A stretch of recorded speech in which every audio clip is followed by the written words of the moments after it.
নমস্কার বন্ধুরা, কথা সিরিয়ালের আজকের পর্বে আমরা দেখতে পাবো যে অগ্নি সকালে ঘুম থেকে উঠে কীর্তনের গান শুনতে পেয়ে তার মনে সন্দেহ জাগে যে সে কথার মামা বাড়িতেই আছে নাকি অন্য কোথাও রয়েছে। এরপর সবাই মিলে অগ্নিকে কাঁথায় মুড়ি দিয়ে তাকে কল্পতরু উৎসবে নিয়ে আসে।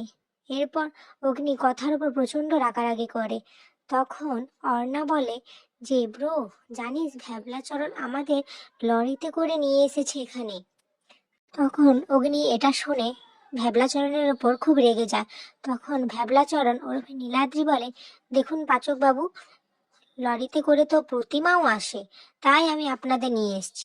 এরপর অগ্নি বলে, আমাকে জোর করে এখানে নিয়ে এসেছিস, কিন্তু আমি এখানে থাকবো না, আর তোরা আমাকে এখানে রাখতে পারবি না।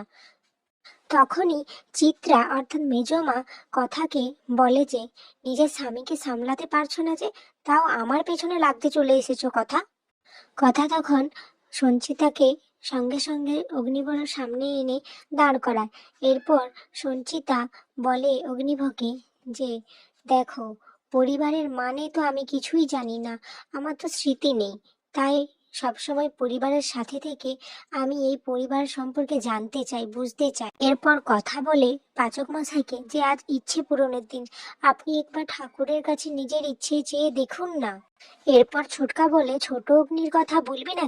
এরপর অগ্নি বলে, আমার কোনো কিছুই চাওয়ার নেই। তখন কথা বলে, সত্যি তো, বেশ ঠিক আছে, আমার ও আপনার হয়ে আমি ঠাকুরের কাছে। কথা ঠাকুরের সামনে গিয়ে বসে বলে যে, পাচক মশাইয়ের মায়ের স্মৃতি ফিরিয়ে দাও ঠাকুর, আর পাচক মশাই যা যা চায় সেই সব ইচ্ছে ওনার পূরণ করো তুমি। সকালবেলা কথাকে কিছু ভাবতে দেখে অগ্নি বলে, কি রে, কি নিয়ে ভাবছিস? তখন কথা বলে, আমি ভাবছি কায়দা কানুন আর আপনাকে নিয়ে। অগ্নি বলে, কি চলছে তোর মনে? তখন কথা বলে, কায়দা কানুন আর আপনাকে নিয়ে কিছু বুঝতে হবে। কথা তখন অগ্নিকে বলে, মায়ের কথা শুনলে আপনার আগে কি মনে পড়ে? অগ্নি বলে, মায়ের কথা? মায়ের কথা শুনলে আমার সবসময় মায়ের হাতের রান্নার কথা মনে পড়ে। কথা বলে, ডাক্তার তো যতদিন মাকে রেস্ট নিতে বলেছিল ততদিন তো হয়ে গেছে, তাহলে এবার তো মায়ের স্মৃতি ফিরিয়ে আনার চেষ্টা করতে হবে। এটা শুনে অগ্নি বলে, কিন্তু মায়ের স্মৃতি ফিরে এলে তোকে তো এখান থেকে চলে যেতে হবে।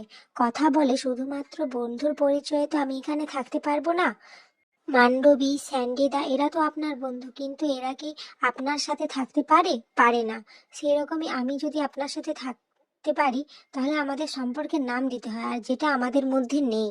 শুনে অগ্নি তো খুব রেগে যায় এবং সে বলে, এখন এসব কথা বাদ দে। পরবর্তী পর্বে আমরা দেখতে পাবো যে চিত্রা লুকিয়ে লুকিয়ে অগ্নি আর কথার সব কথা শুনছিল।